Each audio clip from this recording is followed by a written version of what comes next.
A very good morning to you. Today is the 24th day in the month of December. I should be telling you Merry Christmas in advance because tomorrow, we will be shouting that and compliments of the season to all our viewers. This is Family and Values on Lazy Television where we are reaching out for the stars. Yes, when you see these pretty faces, you know that it's time for a wonderful show. We are streaming live on Facebook. Yeah. I'm saying that we're streaming live on Facebook. I'm excited. I'm happy we're back on Facebook. And yes, we are also on our YouTube channel. Yes, you can go back to, watch us there and download the Galaxy mobile app. I am Princess Joy Ayo. Today's show promises to be very, very educative because we are in the season of love, just like I said, let love live. And there's no time to talk about love and preach about love than today. Today is Tuesday with a difference, and you know how our Tuesdays are on the show. But we are going to be very fast this morning because we have a lot to cover concerning today's topic. I know I'm not in the studio alone. I have my personal person. You know when I'm hyping like you know what I'm talking about, let's give it up for Mama Gen Z. Good morning. Beautiful morning to you. Yeah, good morning. I'm doing CCPs, leave it. See this hair from 2 a.m. to 5:30 a.m. is not beans. Leave the hair. Leave it. This hair, they will hear it from me. Thank you, and you too. Yeah, I have no choice than to be relaxed. Anyway, when coffee has done the work, so we'll be relaxed. Imagine what women would do to just make yourself look. Yeah, it looks beautiful. It goes a long way. It goes a long way. That is my message for you this morning. Do whatever it is that you can to make yourself happy. I know, I understand. I can imagine, I can put myself in your shoes. Though I may not know how it pitches, they know the rate at which it's doing that. But one thing is sure, I know it's not easy. But one thing makes it easy. A particular individual that, have given us life made it easy. All we just need to do is just to surrender everything to him. I'm not saying you should be lazy. I'm not saying you should not work. But one thing is that we know all things are possible. I just trust in him. Even if you cannot buy a show, like Joy said, you cannot buy a show, just try and wear something neat, nice, these things, and be good. So this morning is another beautiful opportunity for us to share, to meet, and to talk. Join us on our social media platform. Go back to our Facebook page. My name still remains Olori Adejoke David, and my friends Olori Adrian. Let's go with the talk. Yeah, let's go with the program. Do we have a birthday shout out? Of course we do. We have one. Shout out if I don't this do one, it. if we don't do it, even somebody is only carbonated drink, but we are. Can imagine. How can let's just my pity. My let's wife, just pity. Mrs. Alawabi. Can you imagine? She can't pity. Let's just. A beautiful birthday shout out goes to Mrs. Beatrice Mojisola. One of our Eagle men in the studio right is actually taking me is boasting. Madam Alawa, I hope you are sending our day. That kind of thing knows that he'll definitely get me carbonated drink. He knows he's owing me. Our leaves, don't worry, he's owing me. So a big shout out to you. We pray to not be the least of celebration you have because many more will come in health, in abundance, in fullness, that none of your family members will be missing. Amen. And the Lord will continue to make you the good woman He has described you to be. Amen. And also to a beautiful uncle, Abiodun Metu. Happy birthday to you. If I don't do this one, you don't carry everything for Louis Pazzi. Hello everybody, 100 pictures. Happy birthday to you. We appreciate you. We appreciate you. The list of celebration for you. Happy celebration. Okay, and to everyone celebrating today, the 24th day in the month of December, we are wishing you happy birthday. Even though you're going to say you eat Christmas rice, I'm expecting my gift. Don't keep the Christmas rice. Somebody decided to change to Muslim just to eat Christmas. just to eat Christmas rice. It's okay. We understand. We love it. All right, let's go quick into our mini feature. Like we said, today's conversation is going to be very fast because we have a whole lot to cover. Don't go anywhere. We'll be right back. Come back. Yes, our topic is love and marriage after two become one. after the whole paparazzi and they said I do and all the marriage vows. Now when two become one, what happens next? And this morning we have a very beautiful, elegant lady in our midst. She is Pastor Good Ngozi Ade. Welcome to the show. She's a relationship coach, of course, and a psychologist. And I saw something very interesting about her. She's a child ambassador. I couldn't have missed that. She loves children, you know. So welcome to the show. Good morning. Good morning. Good to have you. Good morning. Good morning, everybody. Thanks for having me. Thank you, ma. Thank you. I have a tradition. Okay. I pick something from my guest. Oh, really? So I'm looked at you. Okay. I'm not going to go for your chain. Don't be scared. Okay. But I'll go for your bracelet. Okay. So I won't be getting that. Oh, No, okay. that's too far. That's far down, care. No, I want to. Okay. I won't go for Okay. it, girl. I hope I was permitted to pick something. Yes. Okay. No, you're not permitted. All right, welcome to the show. Thank you, Compliments ma. of the Thank you, season. ma. Thank See you. you this morning. I know that I'm going to get a Christmas gift. That's No for problem. sure. Yeah, that's it. All right, yeah. Today's topic: love and marriage. Okay. After two become one. Now, how can couples maintain individuality in marriage? Because I feel like when you say after two become one, automatically is like me and you now. We are now glue with super glue. Coming from various places, but we still have individuality. How do we maintain after two have become one? Okay, thank you very much. Looking at the concept of marriage, two becoming one, we're not actually saying when you come into marriage, you're throwing away your person. No. We're only saying both of you finding a common ground. Because the thing is, if you don't adapt in marriage, you're going to have problems. You and I like this, we can all be good if we see from afar, but the day we start living together, you begin to see that, oh, I have some personality traits that are unique to me, you have yours. Now, my ability to accept that you are now living with me, you are now stuck with me, you and I are going to be together for life. That is where the problem comes from, because you see a lot of people who get married and they don't come to that reality. They still want to be themselves, but it doesn't work that way. So either you like it or not, somebody has come into your space. So you see a man who is already married. Hey, well, maybe before he got married, he used to be this introvert, he didn't talk much. But the reality is he cannot afford to live like that anymore. Now there is a woman.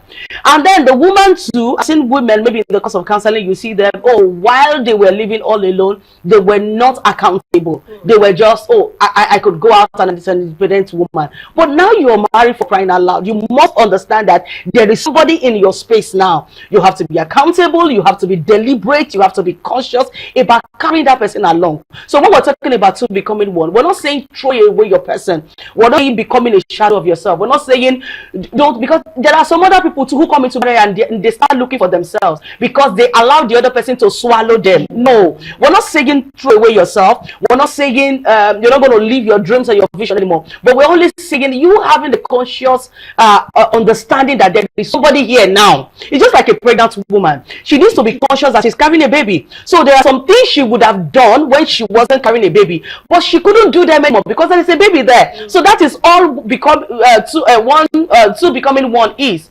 If I wasn't pregnant, I could sleep face down. It's me. But I suddenly become pregnant and something is telling me I have a baby in there. So instead of sleeping face down, and I sleep on my side. But a lot of people do not want to do that. They still want to sleep face down, and that is where the problem comes in. I love the word you use, stalked. They're stalked together. Yeah. Forever. It's like the woman said on Friday. He said it's a relationship that you never. It's a project. I tell you. So now, why is teamwork important in marriage? Okay, just coming from where talking from where we're coming from, teamwork is important because by the time both of you have this understanding, then you now bring it to the table. Okay, nothing in this life will be successful. You're working with somebody if you're not working as a team. Individualism will not be accepted when you have people who are trying to achieve a particular goal. If I want to achieve a goal, you want to achieve a goal. If both of us don't come together to harness it, you will run it the way you want, you will run it, I will run it the way I want.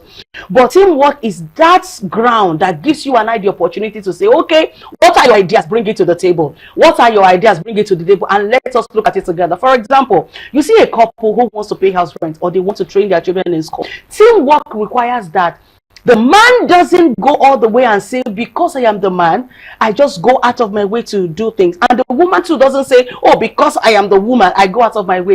There is a sense of responsibility on both of them to bring their ideas to the table and say, okay, what kind of school are we looking for our child? And if it's a place to settle, what are the environmental factors? What are the other things that can affect? Oh, the man can say, oh, I like the school. And the woman can say, oh, okay, the school is good, but they don't teach well. Oh, the husband can say, oh, there's another. Now, when both of you are rubbing minds together, you will, at the end of the day, arrive at the best solution.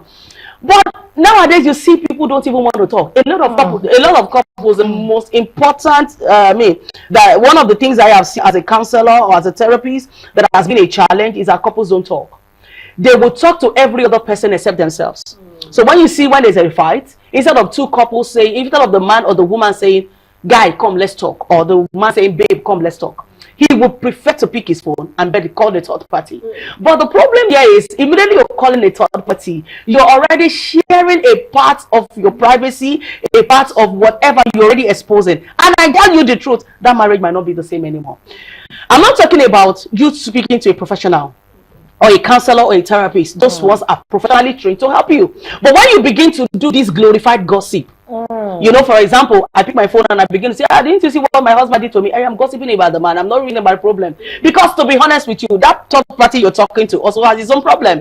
So at the end of the day, the person only talks to you based on the level of their knowledge. And if you are not careful, God help you. I've seen so many marriage crash because they spoke to the wrong person. Because the wife spoke to the wrong person, because the husband spoke to the wrong person. So teamwork, like where we're coming from, was saying is the ability of the husband and the wife to bring their both ideas to the table and then achieve a common goal.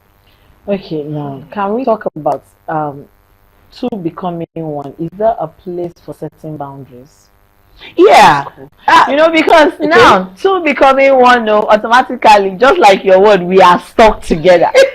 But in my head, I'm coming from a place of independency. I'm used to doing stuff even before. I'm not trying to realize that, okay, I need to take permission. And sometimes I look like, well, I don't need this permission, Joe. Let me go ahead. Now, can we set boundaries even in the two becoming one? Is there need for setting boundaries?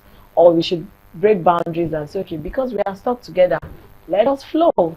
Okay, I think you're right. Like I said initially, two things are involved. Number one, the realization that we're stuck together, and then the need for the fact that even though we're stuck, we need to maintain boundaries. Those are the two big things that are involved in coming one. And I also like to take it from the first one that we spoke about, which is getting stalked. I keep saying it, that realization will help a long way. That adjustment process will help a long way.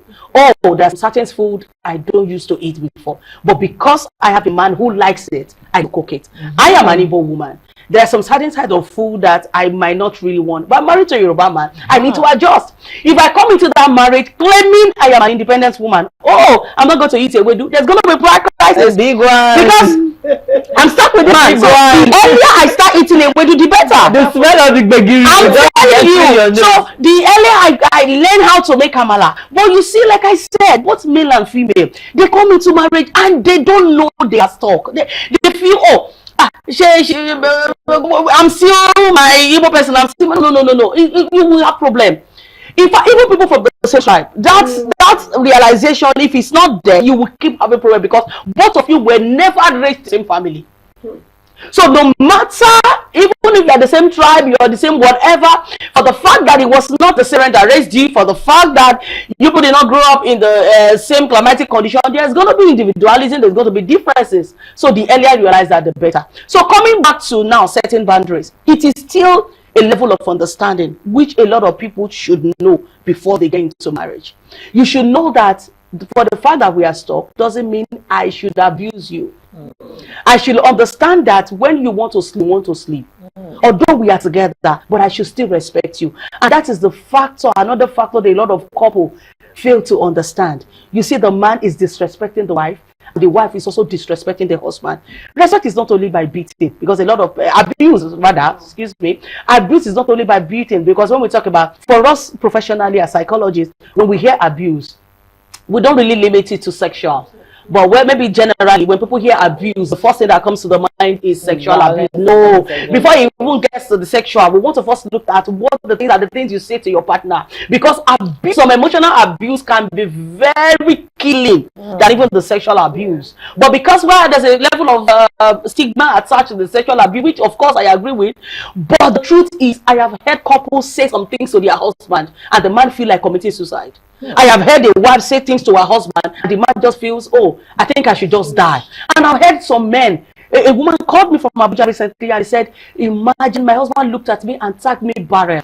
I mean, it was so bad to that woman that she feel like taking her own life. That's an abuse. But maybe because it's not sexual, if you if it's not physical, by the time she does somebody, the family members will just say, yeah, she be just a lasso, it's not a lasso. Somebody is about to kill herself and you're saying it's a lasso, it's not a lasso. I mean, there's a lot involved in this. So it's high time we started learning that abuse could come in any way. So setting boundaries is also your ability to understand that even when we are stuck, I should learn how to talk to this person. I should talk to you with respect. I should treat you with respect. I've seen husbands that their wife is sleeping and they go and carry water to wake her up because they want her to start from the bed. That's a level of you don't have respect for that person. You don't have a respect for that person. And that is why for me, I always counsel people that you need to know a lot about marriage before coming into marriage. If you come into marriage and that is when you now want to start learning, you're too late. You're very late. Very late. Okay, so I want to ask. Yes, ma'am. We are in the festive season. Okay. The program is coming up. Okay. What do you think people should expect? Okay. For this program is actually designed basically because of all those needs we're talking about. Number one, lack of people not understanding that we're stuck. Lack of people not understanding there's a boundary to be set, and maybe people who had been setting those boundaries and their partner does not reciprocate. Because sometimes you respect the person and the person is not reciprocating the love.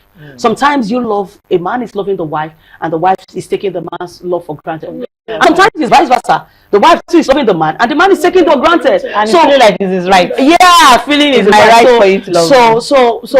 So this program is specifically designed to balance equation. Let me use that specific term. To balance the equation, you see, knowledge is something you need to acquire every time. In my own field, there's a course we do, which a course every year. So we don't care whether you have known it before. We just believe that the brain needs to be refreshed.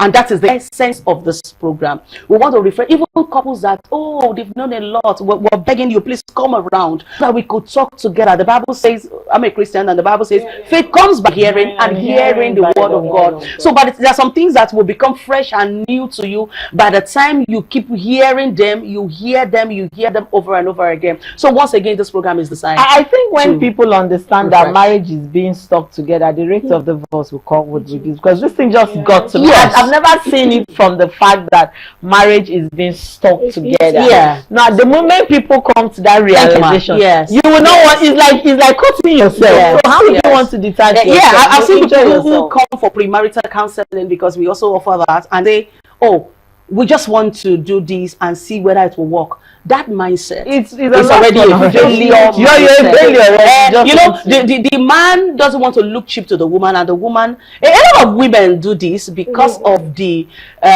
maybe feminism trend that is coming up now. The woman, although she wants marriage, but she's trying to tell the man that, look, I'm not going to be stuck here. It's just, let's see how it goes, okay? But you see, the way the brain works, as a psychologist, the brain way works is whatever you put into your brain is what you get back. Now, before I let you go, you just said something that triggered something. I don't want. Let's talk about single ladies. Okay. And I'm talking of single parenting, single ladies who are parents, and they build that world around them and come to that point of I don't need a man, and then the man is coming to say, hey, I want to marry, and she's coming with, please, not like you said, being cheap. What do you put that kind of?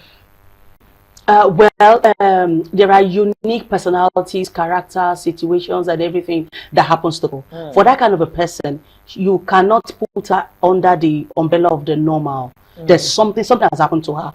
Something has probably brought her to that level. So you don't treat her the way you treat every other person. Even you as a therapist must understand that for her to become a single lady, something must have happened to her. Maybe a guy broke her heart. Maybe somebody walked away. Maybe she was jilted. Maybe she was even raped. Maybe a lot. So if you don't heal her first, giving her another relationship, you are killing her. Because she's going to mismanage that relationship from her abused state of mind. So before you tell any single lady to go into marriage, you need to work on her. And then for an advice, a young man may be asked there and say, I like the single lady. I want her to go out with me. You need to be persistent because there is a wall already, like you rightly said. So you will need to break that wall. I have told men, women are like babies. Keep talking. The way the brain of a woman is designed is for her to hear things. If you look at the Bible says in the book of Genesis that God created the woman and he brought her to the man. Let me talk you, not even God brought a woman alive. It took a man to bring the woman alive. It was when it was like God just created the woman and said, my hands are awful, man, say carry her. It was the man that looked at her and said, wow, this is not the bone of my bone. And it was what the man said that I'm sure Eve must have blushed. You know, shaking. Immediately said, you are not the bone of my bone, you're the blood. Eve must have felt so good about herself. And that is what a lot of men don't understand about a woman. That with your words you can brag, no matter how strong a woman is. I've seen women who, even with a level of violence, all they came to the therapy room, I just told the man, can you keep repeating 7 times? Just tell your wife, I love you. I love you. And by the time he said it the 5th time, the woman started crying. The woman said, all my life, I've been married to you for 17 years. I have never heard you say you love me. Wow, okay. So that word alone broke her down that, oh, so you really love me. You really love me and you can say I love you. So that's a level, and all of these things is what we're bringing to the table into becoming one. So you just come around, find your way to the Redemption City. 27th of December, Redemption City of God. Find your way there. Look, you don't have to be a Christian to attend this program. It's for me. I am a therapist, I am a counselor, and I'm a professional, therapist. So we're not us only looking at it from the religious angle. Yes, it's a thing organized by the religious body, but we're encouraging because our vision is for every marriage to work. If the marriage works, society will work. And this is season of love. Yes, we're sending the love to everybody. Thank you. Find your way to the Redemption City of God on the 27th of December. Come for that program to becoming one. Oh, okay. Thank you. Your one last word. Please. What's your view about sexual therapy for those who are about to get into marriage? We always have counseling. Okay. Is there any need for a sexual therapy? Yes, a sexual section. Yes, in fact, that is very important because you cannot have a good sexual life in marriage if you don't have an understanding of the way sex works. You see, the vagina itself has a whole lot of knowledge about it. The penis itself has a whole knowledge about it. Some men mistake erection for turgidity, which is totally wrong. You see a man wakes up in the morning, he has erection. That doesn't mean the penis is turgid. He's only responding to the normal physiological processes that happens in the body. Okay, now it's different from when a man is really ready for the act of sex. So you see a lot of men complaining, I don't last long in bed. Not really because they are not having an erection, but because the penis is not turgid. So you need, when you want to go into marriage, we also do that. Even in Christendom, in the Redeemed Christian Church of God, we focus on that. But we don't take that topic until 2 weeks to your marriage. Because we understand that it's a topic that comes with a lot of excitement and people want to practicalize. All right, thank you very much. Thank you. It's so good to have you. We appreciate it. I will still bring you back again so that you have a full time with us. Yes, she is going to be part of the fellowship. We've indulged her into the fellowship. All right. Yes, let's go on a word of marvel. And when we return, the conversation is still on love and marriage. After two become one. Don't get anywhere. We'll be right back. Welcome back. We have been discussing love and marriage after two become one, and we had a very powerful guest. Oh my goodness, that was wonderful.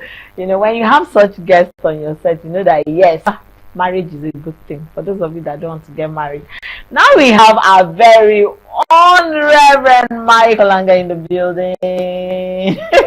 I'm sure you guys didn't see that coming that we're going to bring two guests, right? Yes, that's what surprises us. It's a season of love. Come on, let's hear from everybody. Let them talk. Now, Reverend, the top love and marriage after two become one.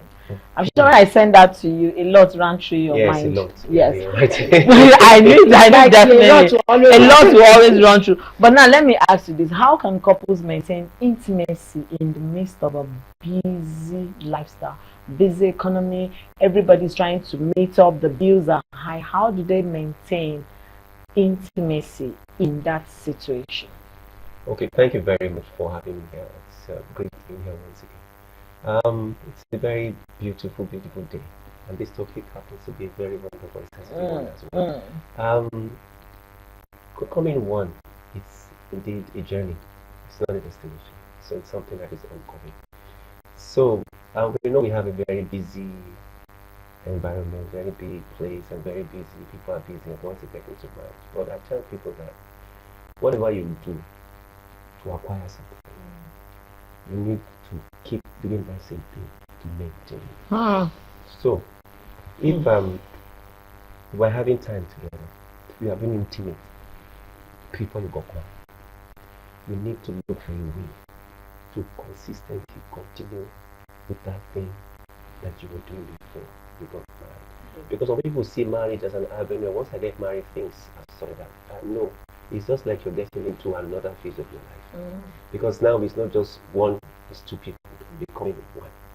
And like the other person had said, he said we need to respect each other's boundaries. Yes, and we are in an economy where we have both couples doing something. When the days of just the man, it's over. So the two have to be doing something. So no matter how busy both of them are, it's them to create that time for intimacy. It's a decision. It's a choice they have to make. If this will have to work, we need to still create time for that intimacy. Because like they say, out of sight is out of mind. When we stop doing something, we will get to forget how it's all started. So if they spend time together, maybe let's say before they got married, we are maybe taking maybe twice a week going out. They might say, let's just go out once a week because of the busyness of the way life is now. Let's just go out once. But they must not stop completely. If they did do that, after a while it will begin to show. Because emotionally they begin to get detached. And before you know it, they begin to look like strangers. These are people that we are so glued together, people that are we are one, and then all of a sudden, because they weren't spending time together anymore, they begin to look like strangers. And then the question they ask, how did we get here? That is how did we get here? But it has to be an intentional thing that look from onset to our intimacy won't play with it. Because if something is important to you, you will create time. You would definitely create time for it. You will. Definitely. I was thinking you were going to where I wanted to go to answering my question. But I want to ask, how do you keep spark alive? Me, I don't call it spark. I love spice. If you look at the t-shirt. How do you keep the spice alive? Spicing up your because I'm always on relationship before now on radio and on TV. So I love the spice, season, a little bit of pepper. And I love the fact that it's even the man that is going to answer this question. Let's not be as if ladies are the ones. So now we have what are the steps, to keep the spike alive? The spark and spice, you put atarodo, all those seasonings. So what are those steps we need to keep those spark and the spice alive in marriage, no matter the years, whether it's 20 years? What are those steps? Okay, yes. So there are quite a number of things to really help keep the marriage alive, to keep it interesting, to make it look like something you always want to, you love being in. It's not something you are enduring, but you are enjoying. That is what marriage should be. It's not a place for you to can endure, but to indulge. Is to enjoy, not to endure. So many people are enjoying marriage, but it's sad. It's something you're supposed to enjoy because God created that institution. The oldest institution you can think of, that's marriage. Now, to keep it alive, you need to look at how this journey of coming to get married began. What were the things that we are doing that made us felt that, look, two of us can live together? Because you don't just wake up in the morning and say, I want to marry that person. No. There must have been a courtship, there must be a relationship. Yeah, there's some things you've seen, there's some things you do together, some things that you guys have seen. We have this in common. Yes, we have this in common. So we can actually work this out, and then you get into the place of marriage. It shouldn't stop. It should continue, and it has to be intentional.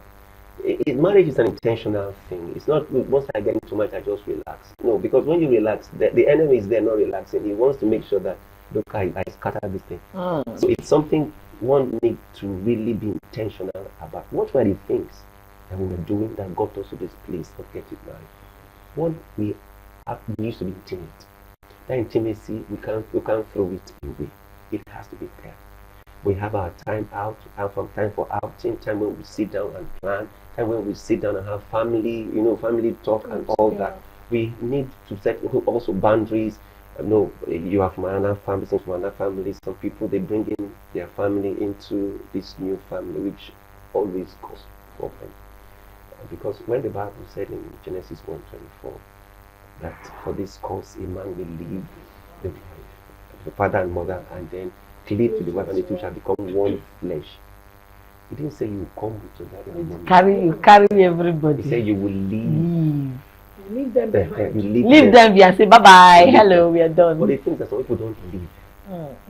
They just come physically, but that emotional attachment is still with them. That's why you always say, no, that's my mother, I can't talk about that. That's my father. I know all those things, they cause problem, and they will not allow you to have those spice that you really talk about. So we need to create that boundary. Okay, when it comes to family, it's something we need to talk about. What are the things we can allow? How free can we be when it comes to our family? So that we don't get to a place where the family becomes the issue, where two of us cannot see each other because my mom or my dad and all that. No. Now, another thing again is communication. They have to be communication. That freedom to speak, that freedom the to vulnerability to express yourself. That it has to be there to make this thing spicy. Because if maybe the man or the woman feels that this spouse doesn't want me to talk in a particular way, what happens that person begins to box himself or herself because feels this person is not hearing me. Because the intimacy is you seeing into this thing, giving the person that attention that this person needs to make the person feel that I am heard, I am loved. I'm somebody that this guy wants to be with. I'm somebody this lady wants to be with. Because each time I say something, I see the rapt attention. It's not that I'm speaking and the person is pressing the phone or maybe looking elsewhere. Nobody wants to be disrespected like that. Everybody wants to be given that attention and with that attention. So that communication, we can't pull it aside. It also brings that intimacy. When I speak to you and then you're looking into my eyes, you're asking questions just to make sure that you understand what I am saying. So communication also helps to spice up things. You're always looking forward to the next time you want to talk, the next time, because I like the way this person understands my advice. When I'm sick, this person also is contributing. It makes that marriage work, that you always love to be with this person. You just want to talk with this person, because when you talk, this person understands. Before you say this, the person knows where you're going to. So communication also helps to spice up a relationship. Also, outing as well. We are in a social media time. Yes. Most people will say, let's stay at 24th century, let's stay indoors. But some people can go out. We can do something together. Always, maybe it's a game or maybe jogging together. And it's something that brings you guys together. Of course, we live in a very busy world that is so busy that you can forget that you have a spouse waiting for you. It can get that bad. That some people at times forget that, look, I'm married now. I'm supposed to be creating space for this lady or for this guy. At times we just get to forget. So that's why I said intentional thing. That intimacy also helps when you do things together. It brings it together and it also spices up that relationship. Always looking forward to come to this person. You're looking forward to come with you at work. You're looking at time, I need to be with my husband, with my wife, because you just love this person's ambience. When this person is there, I mean, the way we talk, we know he goes, he helps, yes. This person understands, you understand that person. It's not one day, it's a journey. It's something you need to intentionally do. You know, I think that was on Sunday. I was talking to a mother figure in my life, and she said, I just came back from where they were celebrating 50 years of marriage anniversary. Yes. I was like, 50 years. And she said, yes. And you know, the joy in her was that she said, I ate because they were celebrating marriage. 50 years. And in my mind, I'm wondering, 50 years. Do you think this current generation, these people, these youths that we are looking at, do you think they have the enduring spirit that our forefathers, our own parents had to sustain marriage? For somebody to celebrate 50 years of marriage, togetherness, that means there have been times where everybody have said we want to let go. There have been times where everybody has said we are going, but something kept them. Do you think that this current generation we are looking at, we are talking about love and marriage, they're becoming one? Are they ready to become one? Like, can they even share as much as toothbrush together with their partner? That's how, because the first girl said stuck. And if something is stuck to you, that means you can't disentangle. That means you can wake up and see that your toothbrush is what your partner is using without you having the fear of, why is this current generation of youths, are they ready to endure that laxity when it comes to marriage? It's a very good question, a very valuable as well. I would lose hope. Yes, I would say yes, it's possible. But no, it takes discipline. It takes that word you just mentioned, patience. These are things that are not easy to come by because of the way the human nature is. Nobody wants to be in a place where I'm not comfortable. I just want to go. You know, when you talk about marriage, it's not child's play actually. Like the first time I said, marriage is something you intentionally come into. You know, when somebody wants to drive a car, you go to driving school. They give you manual, you read books and all that. Why do you do that? So that you do not wreck your car and also endanger your life and that of others. So you learn to drive. But you know, most people are not willing to learn how to live with someone else. See, that's where it is the problem. Learning to live with somebody that has a different upbringing than your own, has a different background than your own, coming from a different cultural setting than your own. So most people are not willing to learn how to live with this person. I can't endure this, I can't endure that. But we should be able to tolerate one another. That is the way God has created us. We can adapt. You know, people say that you can put a Nigerian man anywhere. He will always adapt to something and survive. That is the human nature.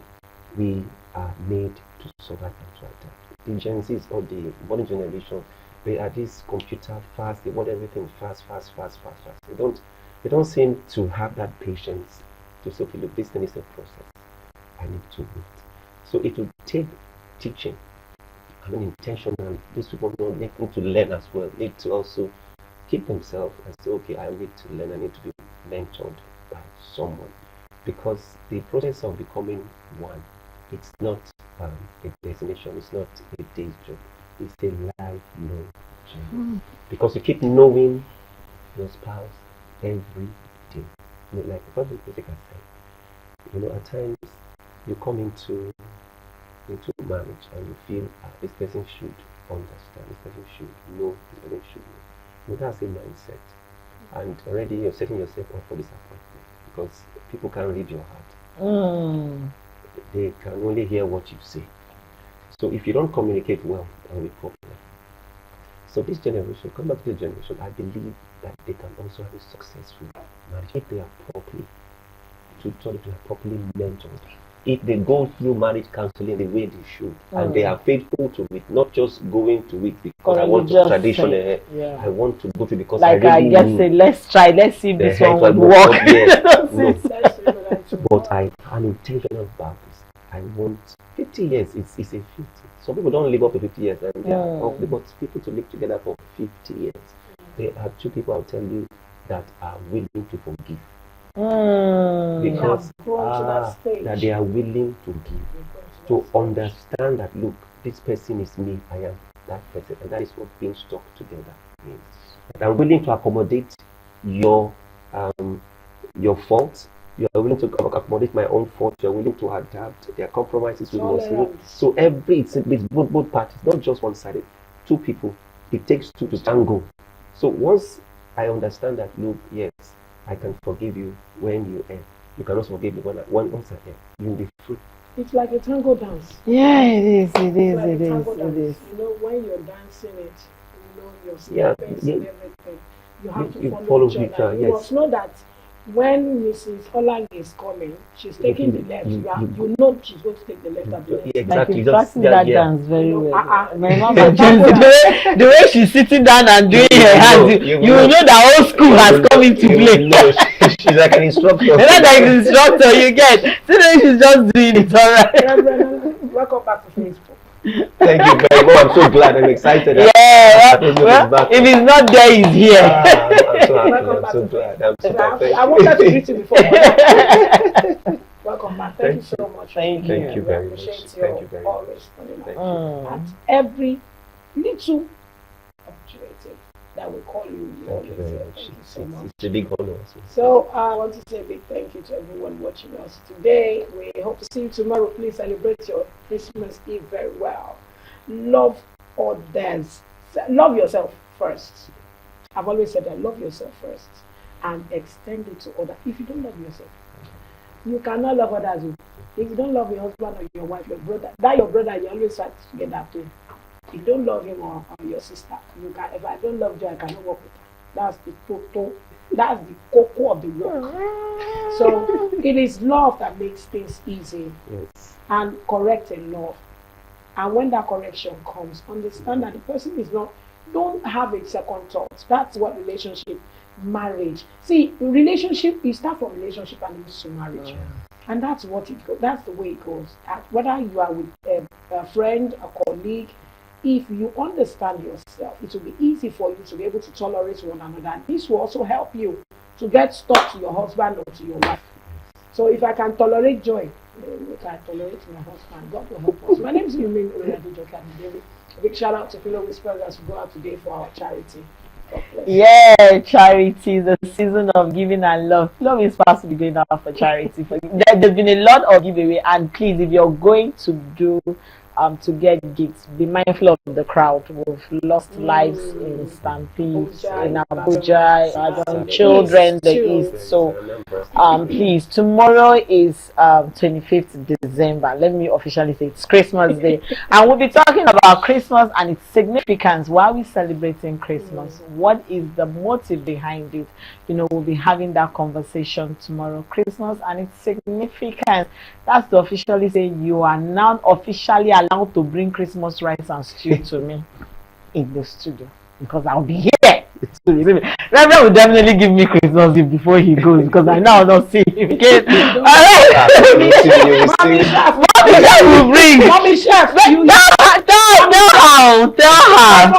tell her. Please. From January to December. I will pass you. Pass the message now. We are expecting it is a big house. Yes. So tomorrow we'll be talking about Christmas and its significance, and the family and values will be here to celebrate with you. The season of love, please. No matter how little, gift somebody something, and let love lead. I am Princess Joy Ayo-Abu. I'll see you tomorrow. Yeah, enjoy midweek Christmas. Hey, don't worry, we know where to celebrate. Bye.